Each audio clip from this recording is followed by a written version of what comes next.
Hello ഒരുപാട് welcome back to Xylem Learning. Akshay sir ആണ്. So മക്കളെ, ഒരൊറ്റ വീഡിയോയിലൂടെ നമ്മൾ ചുരുങ്ങിയ സമയത്തിൽ conservation of plants and animals എന്ന നമ്മുടെ 8 CBSEയിലെ വളരെ പ്രധാനപ്പെട്ട സുപ്രധാനമായ ഒരു ചാപ്റ്റർ നമ്മൾ വളരെ ചുരുങ്ങിയ സമയത്തിൽ അതിലെ എല്ലാ കോൺസെപ്റ്റുകളും പഠിച്ചുകൊണ്ടുള്ള ഒരു കോൺസെപ്റ്റ് റിവിഷൻ ആണ് നിങ്ങൾ ഈ കണ്ടുകൊണ്ടിരിക്കുന്നത്.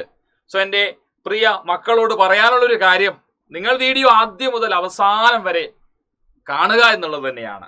ചുരുങ്ങിയ സമയത്തിൽ എല്ലാം ക്ലിയർ ആവുന്നതായിരിക്കും. അതോടൊപ്പം തന്നെ വീഡിയോ ഉപകാരപ്രദമാവുന്നുണ്ട് എന്ന് തോന്നിക്കഴിഞ്ഞാൽ നിങ്ങളുടെ ഫ്രണ്ട്സിലേക്കും ഷെയർ ചെയ്യാൻ മടിക്കില്ലല്ലോ. തീർച്ചയായിട്ടും നിങ്ങളുടെ ഫ്രണ്ട്സിലേക്ക് കൂടി എന്ത് ചെയ്യാം, ഈ വീഡിയോ ഷെയർ ചെയ്യാം. വീഡിയോ ലൈക്ക് ചെയ്യാത്തവരുണ്ടെങ്കിൽ തീർച്ചയായിട്ടും വീഡിയോ എന്ത് ചെയ്യുക, ലൈക്ക് ചെയ്യാം. അപ്പോൾ ഒട്ടും സമയം കളയാതെ തന്നെ നമുക്ക് ആരംഭിക്കാം ഇന്നത്തെ session. So conservation of plants and animals എന്ന ചാപ്റ്ററിൽ എന്തൊക്കെ കാര്യങ്ങൾ നമുക്ക് പഠിക്കാനുണ്ട്? പ്രധാനമായും നമ്മൾ ഡിഫോറസ്റ്റേഷനും അതിന്റെ കോസസും പഠിക്കുന്നു. Consequences and prevention of deforestation, ഡിഫോറസ്റ്റേഷന്റെ പരിമിത ഫലങ്ങൾ എന്തൊക്കെ, അതിനെങ്ങനെ തടയാം എന്നൊക്കെ നമ്മൾ പഠിക്കുന്നു. കൺസർവേഷനെ കുറിച്ച് പഠിക്കും. ഫോറസ്റ്റിനെയും അതുപോലെ തന്നെ ആനിമൽസിനെയും പ്ലാന്റ്സിനെയും ഒക്കെ കൺസർവ് ചെയ്യുന്നതിനെ കുറിച്ച്, വൈൽഡ് ലൈഫ്, ഫോറസ്റ്റ് എല്ലാം കൺസർവേഷനെ കുറിച്ച് നമ്മൾ പഠിക്കും, സംരക്ഷണത്തെ കുറിച്ച്. പിന്നെ ബയോസ്ഫിയർ റിസർവ്, ഫ്ലോറ, ഫോണ എന്നിവയെ കുറിച്ച് നമ്മൾ മനസ്സിലാക്കും. എൻഡമിക് സ്പീഷീസ് എന്താണെന്നും നമ്മൾ മനസ്സിലാക്കുന്നു. നാഷണൽ പാർക്ക് എന്താണെന്നും നമ്മൾ മനസ്സിലാക്കും. പിന്നെ നമ്മൾ മനസ്സിലാക്കാൻ പോകുന്ന റെഡ് ഡാറ്റ ബുക്ക്, അതോടൊപ്പം തന്നെ മൈഗ്രേഷൻ. ഇതൊക്കെയാണ് പ്രധാനപ്പെട്ട key areas of this particular chapter. ആദ്യം തന്നെ ഡിഫോറസ്റ്റേഷൻ എന്താണ്, അതിനുള്ള കാരണങ്ങൾ എന്തൊക്കെയെന്ന് മനസ്സിലാക്കാം. ഡിഫോറസ്റ്റേഷൻ എന്ന് പറയുമ്പോൾ വനനശീകരണം തന്നെയാണ്. നിങ്ങൾ ഇവിടെ കാണാം, ക്ലിയറിംഗ് അല്ലെങ്കിൽ കട്ടിംഗ് ഡൗൺ ഓഫ് ട്രീസ് അല്ലെങ്കിൽ ഫോറസ്റ്റ്. എന്നിട്ട് ഫോറസ്റ്റ് ക്ലിയർ ചെയ്തതിന് ശേഷം ആ ലാൻഡ് നമ്മൾ മറ്റെന്തെങ്കിലും ആവശ്യത്തിന് വേണ്ടി, മറ്റെന്തെങ്കിലും നീഡിന് വേണ്ടി നമ്മൾ ഉപയോഗിക്കുകയാണ്. സോ അതാണ് ഡീഫോറസ്റ്റേഷൻ എന്ന് പറയുന്നത്. വനനശീകരണമാണ്. മരങ്ങളെ വെട്ടി നശിപ്പിക്കുന്നു, ആ ഭൂമി മറ്റു പല ആവശ്യങ്ങൾക്ക് വേണ്ടി ഉപയോഗിക്കുന്നു. ഈ മരങ്ങളെ വെട്ടി നശിപ്പിക്കുന്നത് മൂലം നമുക്ക് ലാൻഡ് മാത്രമല്ല, ആ മരങ്ങളെയും മറ്റു പല ആവശ്യങ്ങൾക്ക് വേണ്ടി മനുഷ്യർ ഉപയോഗിക്കുന്നു. അപ്പോൾ ഇവിടെ വളരെ വ്യക്തമായി കോസസ് ഓഫ് ഡിഫോറസ്റ്റേഷൻ പറയുന്നുണ്ട്. അതിൽ പ്രൊക്വയറിംഗ് ലാൻഡ് ഫോർ കൾട്ടിവേഷൻ. നമുക്കറിയാം, പോപ്പുലേഷൻ വളരെയധികം ഇൻക്രീസ് ചെയ്തുകൊണ്ടിരിക്കുന്ന സാഹചര്യത്തിൽ കൃഷിയിടം കൂടുതലായി ഉണ്ടാവണം, ഫുഡ് ഗ്രെയിൻ്റെ പ്രൊഡക്ഷൻ കൂടണം, കൃഷിയിടം ധാരാളമായി ഉണ്ടാവണം. അതുകൊണ്ട് തന്നെ മരങ്ങളെ വെട്ടി നശിപ്പിച്ചുകൊണ്ട് കൃഷിയിടം ഉണ്ടാക്കുക, എന്നിട്ട് അവിടെ കൃഷി ചെയ്യുക, അതാണ് അവരുടെ ഉദ്ദേശം. സോ വനം ക്ലിയർ ചെയ്യേണ്ടി വരുന്നു, മരങ്ങളെ വെട്ടി നശിപ്പിക്കുന്ന സാഹചര്യം ഉണ്ടാകുന്നു. Procuring land for cultivation. പിന്നൊന്ന് ബിൽഡിംഗ് ഹൗസസ് ആൻഡ് ഫാക്ടറീസ്. കെട്ടിടങ്ങൾ പണിയാൻ വേണ്ടി, വീടുകൾ പണിയാൻ വേണ്ടിയൊക്കെ മരങ്ങളെ വെട്ടി നശിപ്പിക്കുന്നു. Making furniture or using wood as fuel. അപ്പം ഞാൻ പറഞ്ഞു, മരങ്ങളെ വെട്ടി നശിപ്പിക്കുമ്പോൾ സ്ഥലം മാത്രമല്ല കിട്ടുക, ആ മരവും നമുക്ക് ലഭിക്കുന്നു. ഈ മരത്തിൽ നിന്ന് ഫർണിച്ചർ ഉണ്ടാക്കിയെടുക്കുകയും അതുപോലെ തന്നെ വിറകായി ഉപയോഗിക്കുകയും മനുഷ്യർ ചെയ്യുന്നു. അപ്പൊ ഇത്തരത്തിലൊക്കെ ചെയ്യുന്ന സമയത്ത് നമുക്ക് മരങ്ങളെ വെട്ടി നശിപ്പിക്കുന്നു. സോ അതിനെയാണ് നമ്മൾ ഡീഫോറസ്റ്റേഷൻ എന്ന് നമ്മൾ പറയുന്നത്. മനസ്സിലാക്കിയെടുത്തല്ലോ. അങ്ങനെയാണെങ്കിൽ ശ്രദ്ധിക്കേണ്ട മറ്റൊരു കാര്യം, ഞാൻ നേരത്തെ പറഞ്ഞതുപോലെ ഇൻക്രീസ് ഇൻ പോപ്പുലേഷൻ, ജനസംഖ്യ കൂടിക്കൊണ്ടിരിക്കുന്നു. അതനുസരിച്ച് ഡിമാൻഡ് ഫോർ ഫുഡ് എന്ത് ചെയ്യുന്നു, കൂടുന്നു. ജനസംഖ്യ കൂടുന്നു, മോർ നമ്പർ ഓഫ് ഇൻഡിവിജ്വൽസ് കൂടുന്നതനുസരിച്ച് അവർക്ക് ഫുഡ് റിസോഴ്സ് വേണം. സോ ഫുഡ് റിസോഴ്സ് കൂടണം. അതിനുവേണ്ടി അഗ്രികൾച്ചർ എന്ത് ചെയ്യണം? അഗ്രികൾച്ചർ എന്താ? പ്രാക്ടീസ് ഓഫ് ഗ്രോയിങ് ഫുഡ് ആണ്, അല്ലേ? ഫുഡ് ഗ്രെയിൻസും കാര്യങ്ങളൊക്കെ വളർത്തിയെടുക്കുന്നത് അല്ലെങ്കിൽ അവരെ ഉണ്ടാക്കിയെടുക്കുന്നതിനെയാണ് നമ്മൾ അഗ്രികൾച്ചർ എന്ന് പറയാം. സോ പോപ്പുലേഷൻ കൂടുമ്പോൾ ഫുഡിന്റെ ഡിമാൻഡ് കൂടുന്നു. സോ അഗ്രികൾച്ചർ നമ്മൾ എന്ത് ചെയ്യേണ്ടി വരും? കൂട്ടേണ്ടതായിട്ടുണ്ട്. Agriculture need to be done on large scale to meet the increasing food demand. അതുകൊണ്ട് തന്നെയാണ് നമ്മൾ എന്ത് ചെയ്യുന്നത്? വാസ്റ്റ് ഏരിയ ഫോറസ്റ്റ് എന്ത് ചെയ്യുന്നത്? ക്ലിയർ ചെയ്യുന്നത്. പ്രൊക്വയറിംഗ് ലാൻഡ് ഫോർ അഗ്രികൾച്ചർ, അല്ലേ? പിന്നെ വേറൊരു കാര്യം വളരെ കൃത്യമായി ഇവിടെ സൂചിപ്പിക്കുന്നു. എന്ത്? Demand for basic necessity. ജനസംഖ്യ കൂടുമ്പോൾ അവർക്ക് വേണ്ട ബേസിക് ആയിട്ടുള്ള കാര്യങ്ങളായ ക്ലോത്ത്, മെഡിസിൻ, ട്രീ, ഇതൊക്കെ ആവശ്യമുണ്ട്, അല്ലേ? ട്രീ എന്ന് വെച്ചാൽ ട്രീ കട്ട് ചെയ്യേണ്ടി വരുന്നു, അല്ലേ? ക്ലോത്തിങ് വേണം, ഫുഡ് വേണം, പല ആവശ്യങ്ങൾ ഉണ്ടാകുമ്പോൾ മരങ്ങളെ വെട്ടി നശിപ്പിക്കേണ്ട സാഹചര്യമുണ്ട്. അങ്ങനെ കുറെ സ്പേസ് കിട്ടും. മരങ്ങളെ വെട്ടി നശിപ്പിച്ചാൽ കൂടുതൽ സ്പേസ് കിട്ടും. അതുവഴി ഇൻഡസ്ട്രീസും കാര്യങ്ങളൊക്കെ സെറ്റപ്പ് ചെയ്യാം. ടെക്സ്റ്റൈൽ ഇൻഡസ്ട്രി സെറ്റപ്പ് ചെയ്യുന്നു അല്ലേ. മനുഷ്യന്റെ ആവശ്യങ്ങൾ നിറവേറ്റുന്നതിന് വേണ്ടി അല്ലേ, ജനസംഖ്യ കൂടുമ്പോൾ കൂടുതൽ ആവശ്യങ്ങളുണ്ട്.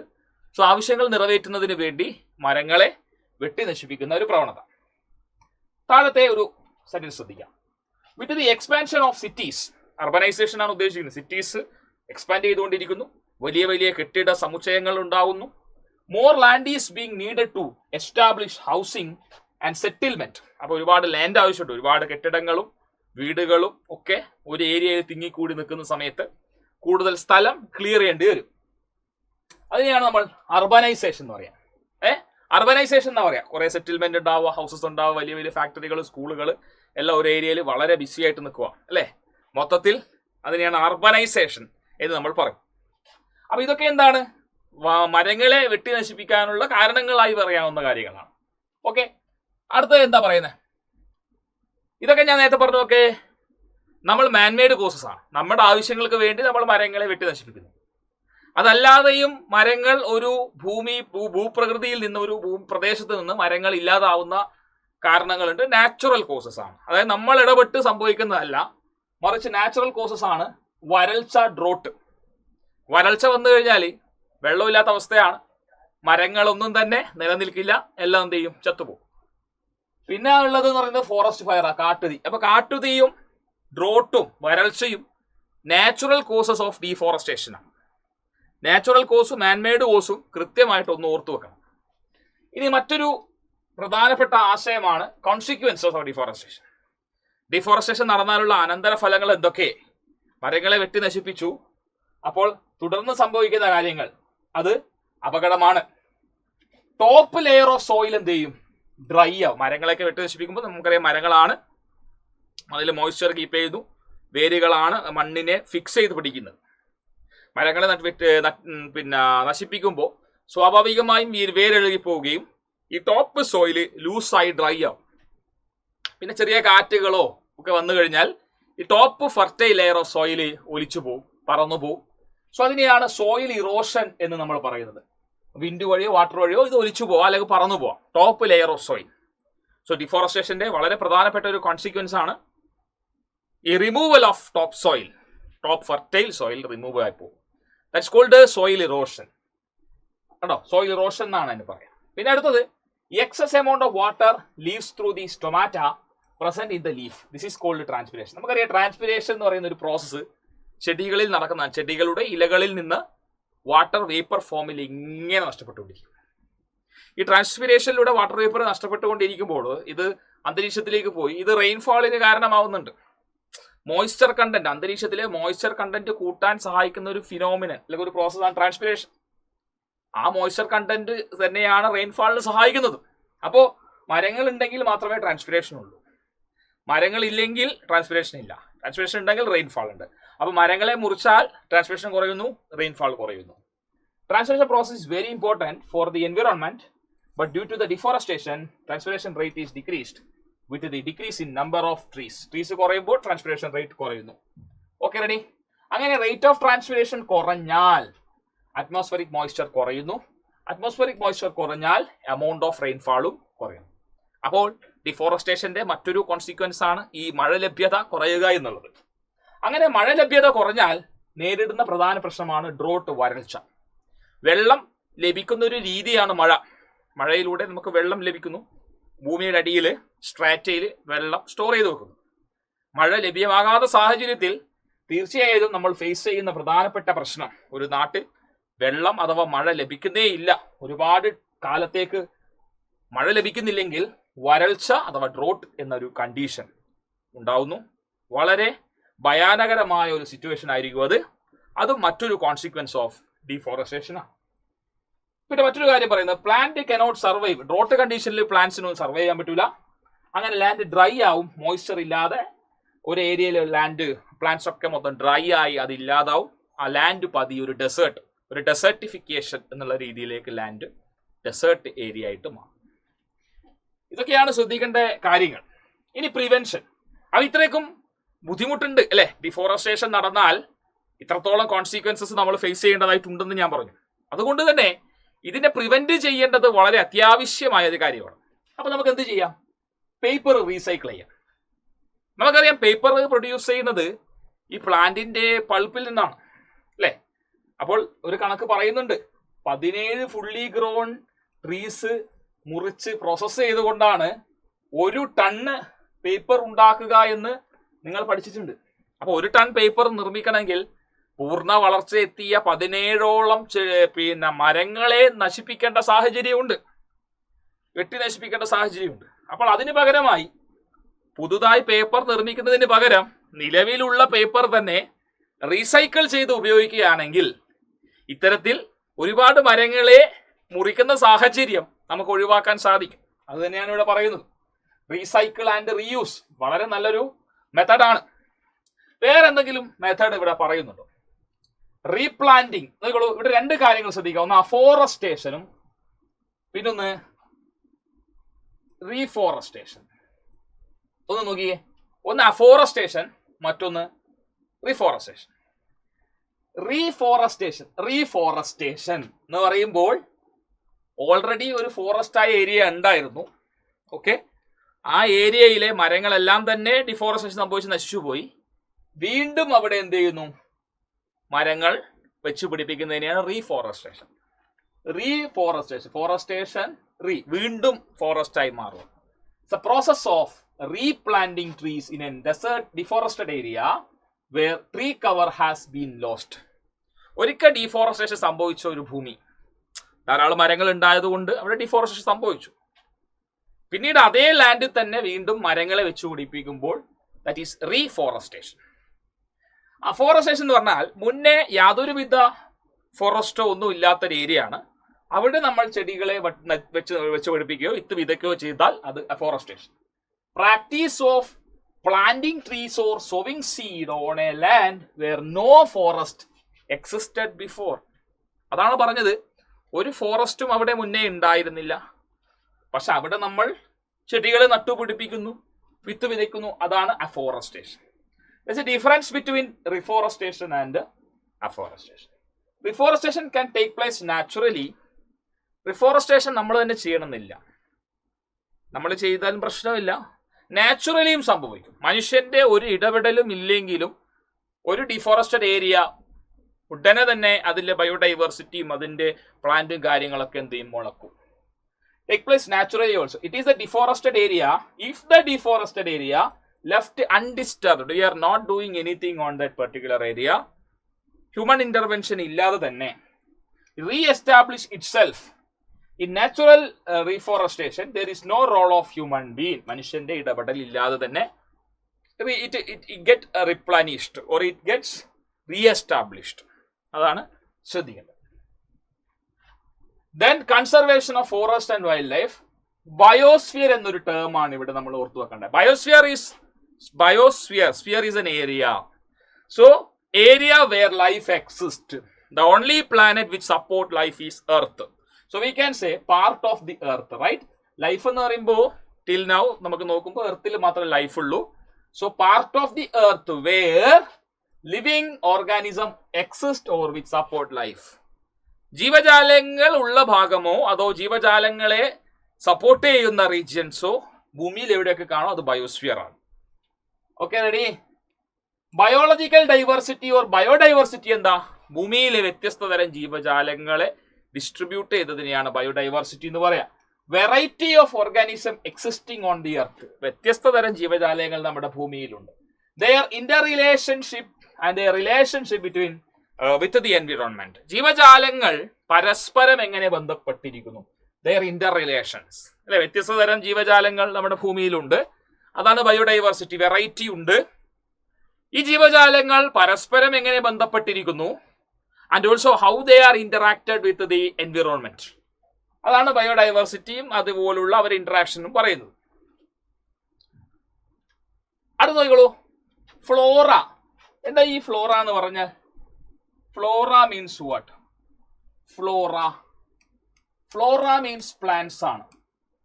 ഡിഫറെന്റ് വെറൈറ്റി ഓഫ് പ്ലാന്റ്സിനെയാണ് ഫ്ലോറ എന്ന് പറയും. ഫോണ മീൻസ് ആനിമൽസ് അല്ലേ? ശരിയല്ലേ? Ready? Both flora and fauna depend on each other. പ്ലാന്റും ആനിമലും പരസ്പരം അങ്ങോട്ടും ഇങ്ങോട്ടും ഡിപ്പെൻഡ് ചെയ്യുന്നുണ്ട്. ഹൗ?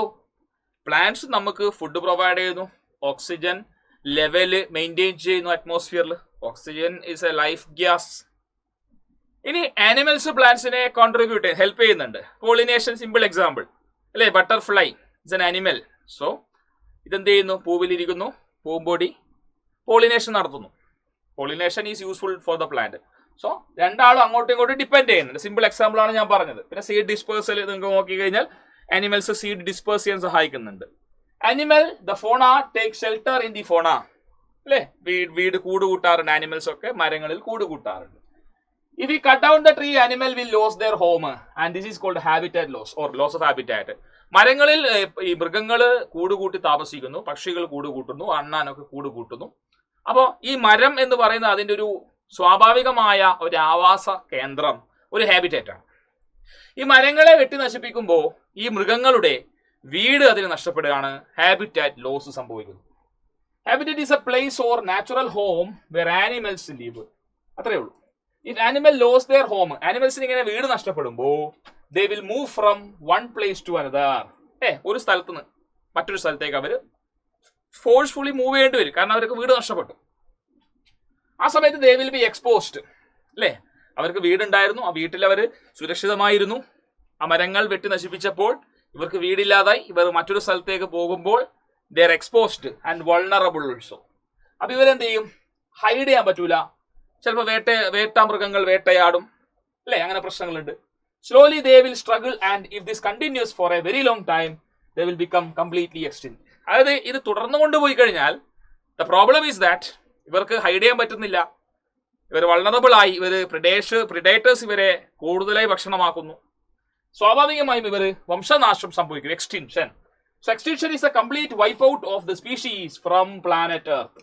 നമ്മുടെ ഭൂമിയിൽ നിന്ന് ജീവജാലങ്ങൾ കംപ്ലീറ്റ് ആയി തുടച്ചു മാറ്റപ്പെട്ടാൽ അതിനെയാണ് നമ്മൾ എന്തു പറയുന്നത്? എക്സ്റ്റിൻഷൻ, വംശനാശം സംഭവിച്ചു എന്ന് പറയാം. സ്ലൈഡിലേക്ക് കിടക്കാം.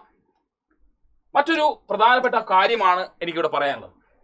അതൊരു important factor for the species getting wiped out. Extinct ആവാൻ ജീവജാലങ്ങൾ വംശനാശം സംഭവിക്കാനുള്ള പ്രധാനപ്പെട്ട കാര്യം ഹണ്ടിങ്ങും പോച്ചിങ്ങും. ഈ വേട്ടയാടുക, പിടിച്ചു വെക്കുക, മൃഗങ്ങളെയൊക്കെ പിടിച്ചു വെക്കുക, ഇതൊക്കെയാണ് മറ്റൊരു കാരണം. ഇല്ലീഗൽ ഹണ്ടിങ്ങിനെയാണ് poaching. Poaching refer to illegal hunting or capturing of wild animals. വന്യമൃഗങ്ങളെ വേട്ടയാടുക, അവരെ കൈവശം സൂക്ഷിക്കുക. ഇതൊക്കെ വളരെ വലിയ ഒഫൻസ് ആണ്, ഒരിക്കലും ചെയ്യാൻ പാടില്ലാത്ത കാര്യങ്ങളാണ്. Animal like tiger, elephant, rhinoceros and many more are hunted for various purpose. പല ആവശ്യങ്ങൾക്ക് വേണ്ടി മൃഗങ്ങളെ വേട്ടയാടുന്ന സാഹചര്യമുണ്ട്. Rhinoceros is hunted and killed for its horns. റൈനോസറസിനെ കൊമ്പിന് വേണ്ടി നമ്മൾ എന്ന് വെച്ച് കഴിഞ്ഞാൽ മനുഷ്യർ തന്നെ, നമ്മളുടെ വിഭാഗമായ മനുഷ്യർ റൈനോസറസിനെ അതിന് ഒറ്റ കൊമ്പിന് വേണ്ടിയിട്ട് നമ്മൾ എന്ത് ചെയ്യും? അതിനെ നശിപ്പിക്കും. Which are used for medicinal purposes and decorative items. Medicinal പർപ്പസിന് വേണ്ടി, അതുപോലെ തന്നെ എസ്തെറ്റിക് സെൻസ് അല്ലെ, ഡെക്കറേഷന് വേണ്ടിയിട്ടൊക്കെ നമ്മൾ ഉപയോഗിക്കും. It has A great or high demand in Asia. ഏഷ്യയിൽ കൂടുതൽ ഡിമാൻഡ് ഉണ്ട്. ഡിമാൻഡ് ഉണ്ടാകുമ്പോൾ പൈസ കൂടും. സോ പീപ്പിൾ അവർ മണിക്ക് വേണ്ടിയിട്ടാണ് വർക്ക് ചെയ്യുന്നത്. So they kill rhinoceros and they will collect this horn. Okay, അവർ മാത്രമല്ല ഡേഞ്ചറിലുള്ളത്. ടൈഗർ ഓൾസോ ഗ്രേറ്റ് റിസ്ക് ആണ്. Tiger hunted for their skin or hide which are use for making apparel. Dresses ഒക്കെ ഉണ്ടാക്കുക, decorative items ഒക്കെ ഉണ്ടാക്കാൻ they will use this tiger skin. Every year 20,000 African elephant, African ആനകൾ are illegally killed for their tusk. ആന കൊമ്പിന് വേണ്ടി. They are used for making jewelry and chopstick. ഭക്ഷണം കഴിക്കാൻ ചോപ്സ്റ്റിക് ആയിട്ട് യൂസ് ചെയ്യും. സോ നിങ്ങൾ നോക്കിക്കേ, എത്ര ക്രൂരനാണ് നമ്മൾ അടങ്ങുന്ന മനുഷ്യർ. എന്ത് ക്രൂരരാ! ഓക്കെ, ശരിയല്ലേ? മറ്റു മൃഗങ്ങളെ വേട്ടയാടി അവരെ കൊന്ന് അവരിലെ സാധനങ്ങളൊക്കെ എടുത്ത് നമ്മൾ പൈസയാക്കുന്ന രീതി. Okay, ready. നമുക്ക് ഇവിടെ കുറച്ച് മൃഗങ്ങളെ കൊടുത്തിരിക്കുന്നു. ഇതൊക്കെ എക്സ്റ്റിൻഡ് ആയതാണ്. വംശനാശ ഭീഷണിയല്ല, വംശനാശം സംഭവിച്ചിരിക്കുന്നു. ഡൈനോസർ എല്ലാവർക്കും സുപരിചിതമാണ്. പല സിനിമകളിലൂടെയൊക്കെ, ജുറാസിക് പാർക്കിലൂടെയൊക്കെ നിങ്ങൾ കണ്ടതാണ്.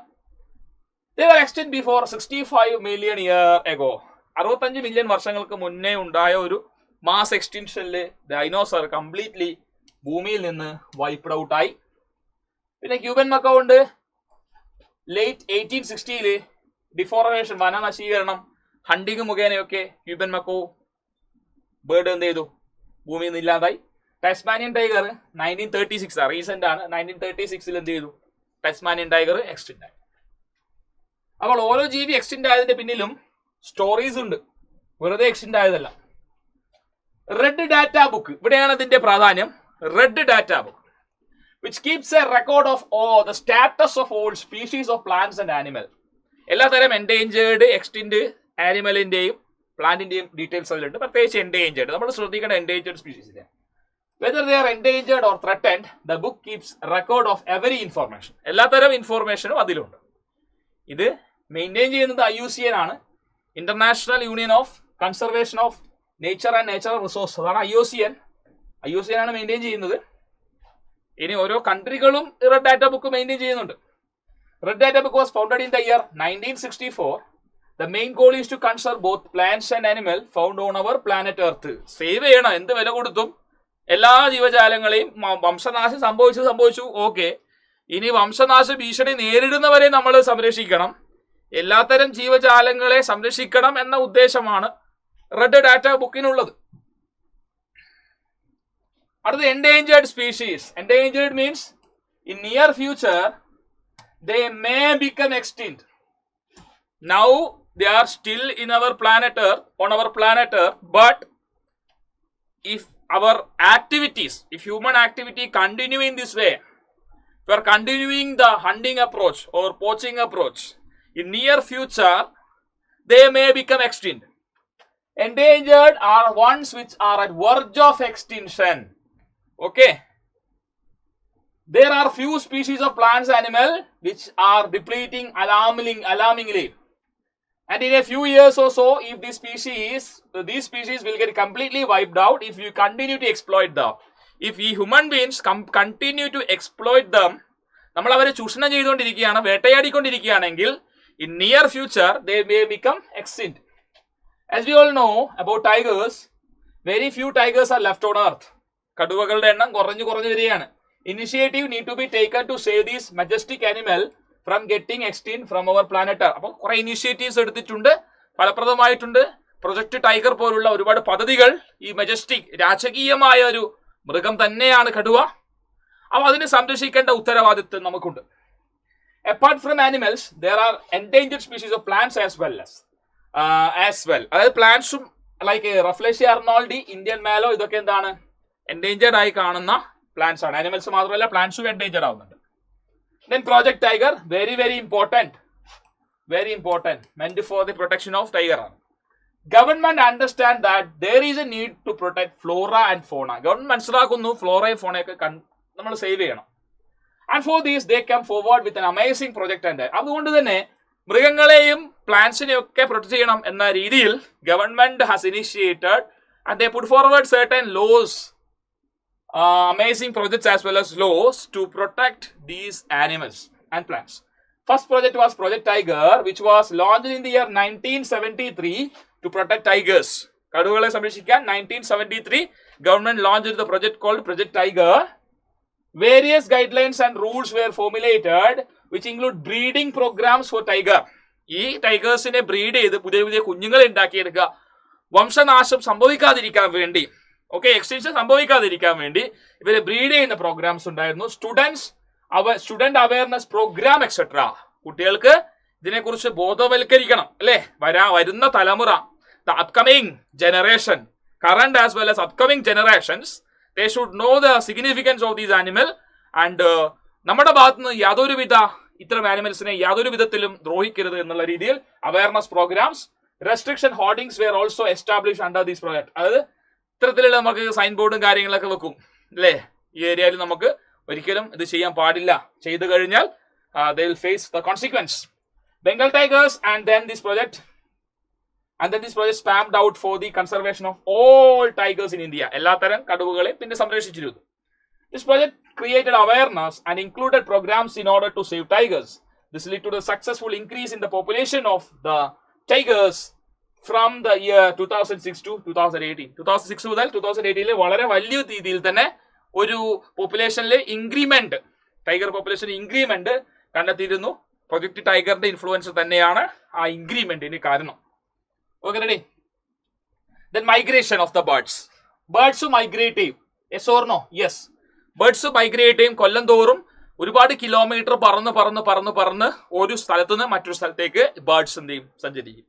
അപ്പൊ ആദ്യം ഒരു സ്ഥലത്ത് ബേർഡ്സ് ഉണ്ട്. ആ ബേർഡ്സിന് ആ സിറ്റുവേഷൻസ് ഫേവറബിൾ അല്ലാത്ത സാഹചര്യത്തിൽ ഈ ബേർഡ്സ് എന്ത് ചെയ്യും? മറ്റൊരു ഏരിയയിലേക്ക്, മറ്റൊരു രാജ്യത്തേക്ക് ഈ ബേർഡ്സ് പറന്ന് കിലോമീറ്ററോളം പറന്ന് മറ്റൊരു രാജ്യത്തെത്തുന്നു അല്ലേ? മറ്റൊരു രാജ്യത്തെത്തുമ്പോൾ അതിന് ഫേവറബിൾ ആയിട്ടുള്ള കാലാവസ്ഥയായിരിക്കും. അവിടെ ബ്രീഡ് ചെയ്യാനും അവിടെ ഫീഡ് ചെയ്യാനും യങ് വൺസിനെ റേസ് ചെയ്യാനും ഒക്കെ ഫേവറബിൾ ആയിരിക്കും. അതാണ് migration. It's A kind like A winter or summer holiday for them. നമുക്ക് ഹോളിഡേ നമ്മൾ സ്പെൻഡ് ചെയ്യാൻ വേണ്ടി ടൂർ പോകും വ്യത്യസ്ത രാജ്യങ്ങളിൽ. അതുപോലെ തന്നെ some place that they visit at a particular time each year without fail. ഒരു മുടക്കവും ഇല്ലാതെ അവർ ഓരോ വർഷവും ഇങ്ങനെ സഞ്ചരിച്ചുകൊണ്ടിരിക്കും. Migratory birds fly to distant places to find most favorable climatic condition and habitats for feeding, breeding and raising their young ones. ഇതാണ് ഞാൻ പറഞ്ഞത്. Okay, ready അല്ലേ?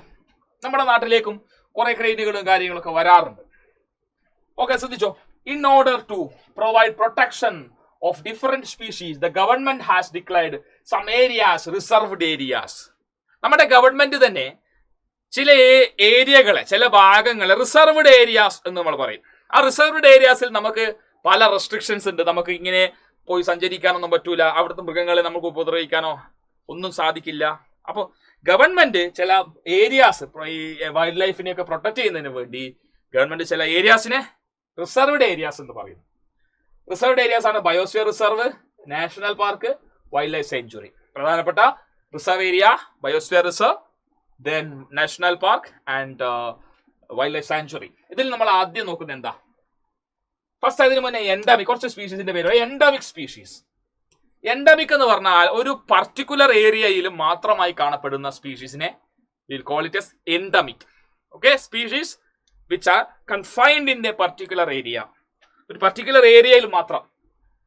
Species can be either plant or animal species. Plant or animal species found exclusively in a particular area, അതിനെയാണ് നമ്മൾ endemic എന്ന് പറയുന്നത്, endemic species എന്ന് പറയും.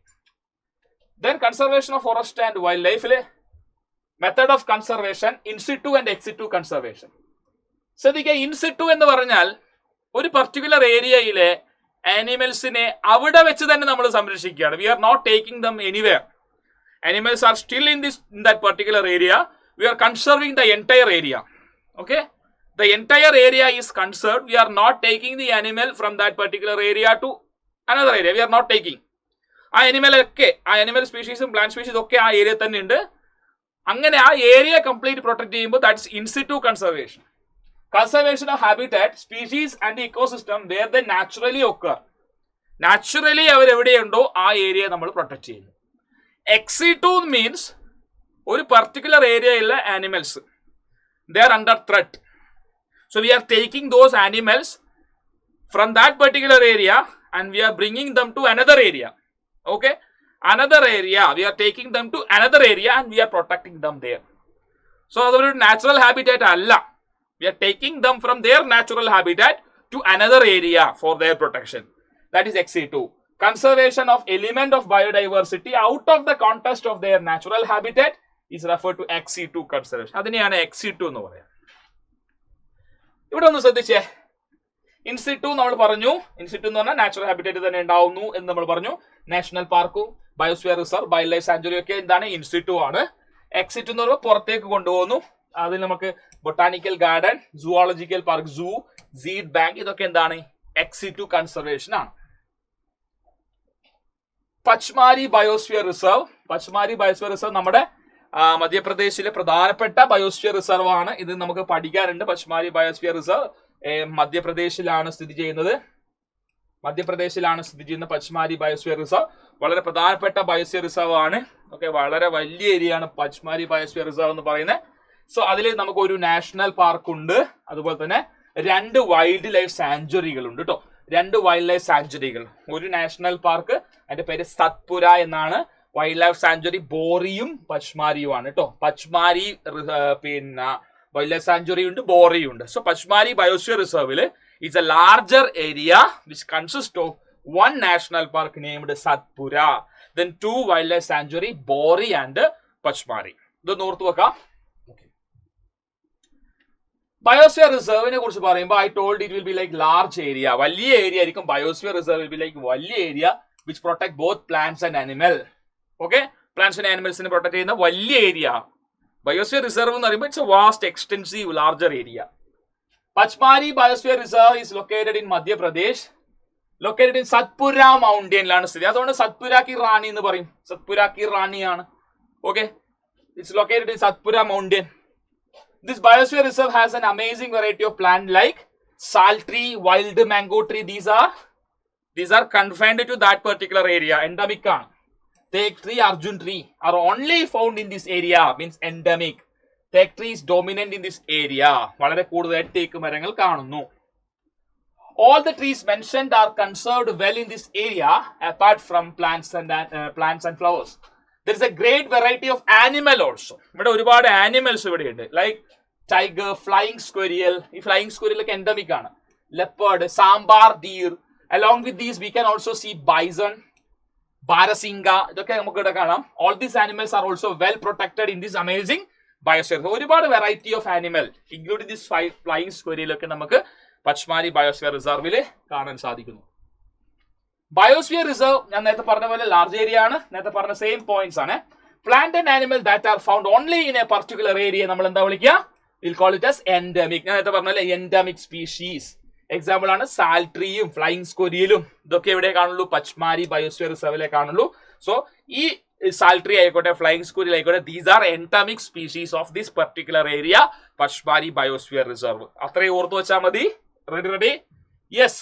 Next, Sal, teak, mango, jamun, silver ferns, Arjun tree, etc. The flora and Chinkaria, blue owl, barking deer, cheetal, leopard, wild dog, wolf, etc. are example of fauna of Pachmari Biosphere Reserve. And നിങ്ങളുടെ text ബുക്കിലെ picture ആണ് ഈ കൊടുത്തിരിക്കുന്ന ചിത്രങ്ങൾ. Okay, ഇതൊക്കെ പച്മാരിയിലെ flora and ഫോണയാണ്. Then wild life സെഞ്ചുറിയെ കുറിച്ച് സംസാരിക്കാം. വൈൽഡ് ലൈഫ് സെഞ്ചുറി പേര് പോലെ തന്നെ ഇത് ആരെ സംരക്ഷിക്കുന്നു? വൈൽഡ് ലൈഫ്, വന്യമൃഗങ്ങളെ സംരക്ഷിക്കുക എന്നുള്ള പ്രധാനപ്പെട്ട ഉദ്ദേശമാണ്. Wild life sanctuaries are constructed or made so that the wild life can have protection. To conserve the animals, these sanctuaries are made by government. Government initiated ആണ്, and they will put forth some sort of laws. ആ loss നിർബന്ധമായി നമ്മൾ പാലിക്കണം. As these sanctuaries are created to protect the wildlife, there are certain activities which are prohibited. Certain activities are strictly prohibited. Reserved area ആണ്. സാധാരണ area പോലെ നമുക്ക് പോയി അവിടെ ആക്ട് ചെയ്യാനോ ബിഹേവ് ചെയ്യാനോ പറ്റില്ല. Some activities strictly prohibited. നമ്മൾ ആര് ചെയ്യാൻ പാടില്ല? If someone is disobeying these laws, he or she may face the consequences later. Okay? So ഇവിടെ എന്തൊക്കെ കാര്യങ്ങൾ നോക്കാം. Activities like hunting of animals, killing animal, poaching are not allowed in the wildlife sanctuary. No. You are not supposed to do any sort of harm to animals. No hunting, no poaching, no capturing, nothing can be done here. The rules are strongly maintained to protect these wildlife animals. വളരെ ശക്തമായ rules follow ചെയ്യപ്പെടണം. If anybody is ഞാൻ പറഞ്ഞ പോലെ disobeying this law, definitely he may face the consequences. Okay? The thing that are allowed, allow ചെയ്യുന്ന കാര്യങ്ങൾ എന്തൊക്കെയാണ്? Spice collection, അവിടെ ലോക്കൽ ആളുകൾക്ക് സ്പൈസ് കളക്ട് ചെയ്യുക, timber collection, herb collection, medicinal പ്ലാന്റിന്റെ കളക്ഷൻ, ലോക്കൽ പീപ്പിളിന്, ട്രൈബൽ പീപ്പിളിന് അത് ചെയ്യാം. No restriction. Apart from that, collection of wood is also allowed. Firewood collection allowed ആണ് കുക്കിംഗ് പർപ്പസിൽ. പിന്നെ വേലി കെട്ടാനൊക്കെ they can use the wood and all. That's all allowed. But thing that is not allowed is hunting, poaching, capturing. These are not allowed. Okay? But local people, tribal people can collect medicinal plant, can collect herb, can take the firewood, can take the wood and all for cooking purpose and for making the fences. These things are allowed, but these are not allowed. Okay? Then the next thing is difference between reserved area. So I'm just comparing biosphere reserve and wildlife sanctuary. Biosphere reserve, large area. First point to get. ആദ്യം ആലോചിക്കേണ്ട large area. So അവിടെ എല്ലാ കാര്യങ്ങളും rich biodiversity conserve ചെയ്യപ്പെടും. Plant animal ഒക്കെ conserve ചെയ്യപ്പെടും. Grazing, collection of firewood, ഇതൊക്കെ നമുക്ക് അലൗഡ് ആണ്. ഓക്കെ? പക്ഷെ പോച്ചിങ്, ക്യാപ്ചറിംഗ് ഒന്നും അലൗഡ് അല്ല. ഇത് നമുക്ക് വീഡിയോ ചെയ്താൽ അല്ലെ? വൈൽഡ് ലൈഫ് സാങ്ച്വറിയിൽ വൈൽഡ് ആനിമൽസിനെ പ്രൊട്ടക്ട് ചെയ്യുന്നു, അതാണ് എഴുതേണ്ടത്. പിന്നെ ആക്ടിവിറ്റീസ് ഗ്രേസിംഗ് ഇതൊക്കെ അലൗഡ് ആണ്. മെഡിസിനൽ പ്ലാന്റിന്റെ കളക്ഷനും ഫയർവുഡ് ഒക്കെ അലൗഡ് ആണ്. പക്ഷെ പോച്ചിങ്, ഹണ്ടിങ്, ക്യാപ്ചറിങ് ഒന്നും അലൗഡ് അല്ല. ഓക്കെ അല്ലേ? ഇത് നമ്മൾ അടുത്തതായി പറയുന്നത് നാഷണൽ പാർക്കാണ്. ഓക്കെ, നാഷണൽ പാർക്കിലേക്ക് വരുമ്പോൾ ഡിഫൈൻഡ് ബൗണ്ടറി ഉണ്ട്. ഒന്ന് ശ്രദ്ധിച്ചു നോക്കണേ. നാഷണൽ പാർക്കിന് ഒരു ഡിഫൈൻഡ് ബൗണ്ടറി ഉണ്ട്. ആ ബൗണ്ടറി ഭേദിച്ച് no person can get in to the park without approval. കൃത്യമായ അപ്രൂവലോ വിസിറ്റർ ടിക്കറ്റോ ഗവൺമെന്റിന്റെ അപ്രൂവലോ ഇല്ലാതെ ഈ വേലി അല്ലെങ്കിൽ ഈ ബൗണ്ടറി ഭേദിച്ച് ആർക്കും നടക്കാൻ സാധിക്കില്ല. Only approved people can visit the park either by paying visitor ticket. Ticket ഉണ്ടാവണം, or an approval letter from the government. Government എന്നൊരു അപ്രൂവൽ ലെറ്റർ. എനിക്ക് റിസർച്ച് ചെയ്യണം, ഒരു ആനിമലിനെ കുറിച്ച് റിസർച്ച് ചെയ്യണം, അവരുടെ കാര്യങ്ങളൊക്കെ നോക്കി പഠിച്ച് റിസർച്ച് ചെയ്യണമെന്ന് എനിക്കൊരു ലെറ്റർ കിട്ടിയിട്ടുണ്ടെങ്കിൽ I can get in to that. Or if I have the visitor ticket I can get in to the national park. Otherwise I can't. Visitors move around the park in vehicle. ഒരു വണ്ടിയിലൂടെയാണ് നമ്മളിങ്ങനെ സഞ്ചരിക്കുക. Okay, പിന്നെ ചില ഏരിയയിൽ വണ്ടി നിൽക്കും, site seeing Arias ആയിരിക്കും. Visitors can only visit the citing places inside the vehicle. The animals are allowed to move around freely. Animals will be like moving around freely. We will be moving in a vehicle. Animal will be wandering. So അതുകൊണ്ട് തന്നെ നമുക്ക് ഇറങ്ങി നടക്കാനുള്ള അനുവാദമൊന്നും ഇല്ല. Animals are not restrained like in zoo. Zoological by സൂവിന്റെ case പറയുകയാണെങ്കിൽ animals ഒക്കെ കൂട്ടിനകത്താണ്, റെസ്ട്രിക്റ്റഡ് ആണ്. ഓക്കെ, ഒരു പർട്ടിക്കുലർ ഏരിയയിൽ മാത്രമേ അവർക്ക് മൂവ്മെന്റും കാര്യങ്ങളൊക്കെ ഉള്ളൂ. ബട്ട് ഇവിടെ അങ്ങനെയല്ല. It's not restricted. Animal will be wandering around us. We will be moving in a vehicle. Okay. Photographs are allowed, no problem in that. Or research work can be done only on prior permission. ഞാൻ പറഞ്ഞു research work ഒക്കെ ചെയ്യണമെങ്കിൽ government prior permission government എടുക്കണം. No firewood, no timber, nothing can be collected. ഒന്നും collect ചെയ്യാൻ പറ്റില്ല. National park are constructed so that they can conserve the habitat of wild fauna flora with minimum human intervention. That is a main thing. Human interventions അവിടെ ഇല്ല. അവരുടെ natural habit അവരെ protect ചെയ്യുന്നു. നമ്മൾ വണ്ടിയിലെ കൂടി നോക്കി പോകുന്നു. നമുക്കൊന്നും ചെയ്യാനില്ല അവിടെ. ഓക്കെ, ഈവൻ ഫീഡിങ് പോലും പ്രോപ്പറായിട്ട് അലൗഡ് അല്ല. A few important national park നമ്മുടെ ഇന്ത്യയിൽ കാണുന്നതാണ്. Sundarban national park, Jim Corbett, Kaziranga, Ranthambore national park, Kanha national park, Periyar, Gir national park. ഇതൊക്കെ നമ്മുടെ ഇന്ത്യയിലെ കുറച്ച് നാഷണൽ പാർക്കിന്റെ കാര്യങ്ങളാണ് പറഞ്ഞത്. ലാസ്റ്റ് സ്ലൈഡാണ് zoo. Zoological park artificial habitat ആണ്. നമ്മൾ മൃഗങ്ങളെയും പക്ഷികളെയും ഒക്കെ കൂട്ടിനകത്തിട്ട് വളർത്തുന്ന പരിപാടി തന്നെയാണ് കേട്ടോ. റെസ്ട്രിക്റ്റഡ് ആണ്. Created by human with intention to keep birds and animals to be watched by the visitors as a part of tourism. ടൂറിസത്തിന്റെ ഭാഗമായി ആൾക്കാർ വന്ന് ഇത് കാണുന്നു, പൈസ കൊടുക്കുന്നു, പേ ടിക്കറ്റ് എടുക്കുന്നു, കാണുന്നു. ടൂറിസം ആണ്. അവിടെ ആനിമലിന് കംപ്ലീറ്റ് ഫ്രീഡം കിട്ടുന്നില്ല എന്ന് ഓർത്തു വെക്കാം. ബട്ട് പ്രൊട്ടക്ഷൻ ഉണ്ട്, പക്ഷെ കംപ്ലീറ്റ് ഫ്രീഡം നമുക്ക് കൊടുക്കുന്നില്ല. സോ ഇത്രയുമാണ് ഈ ചാപ്റ്റർ. ചുരുങ്ങിയ സമയത്തിൽ, വളരെ ചുരുങ്ങിയ സമയത്തിൽ നമ്മൾ പഠിച്ചാൽ ഇത്രയും കാര്യങ്ങൾ ഇരിക്കും. ഒരു 35 മിനിറ്റിനുള്ളിൽ അല്ലേ, ഒരു 37 മിനിറ്റിനുള്ളിൽ കാര്യങ്ങളെല്ലാം നമ്മൾ പഠിച്ചു. 40 മിനിറ്റ് താഴെ സമയത്തിൽ ഈ ചാപ്റ്റർ കംപ്ലീറ്റ് നമ്മൾ എന്ത് ചെയ്തു, പഠിച്ചു കഴിഞ്ഞു.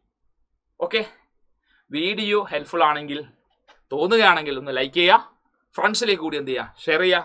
മറ്റൊരു അവസരത്തിൽ വീണ്ടും നമുക്ക് കണ്ടുപിടാം. അതുവരേക്കും it's be Akshay signing off. Bye and stay safe.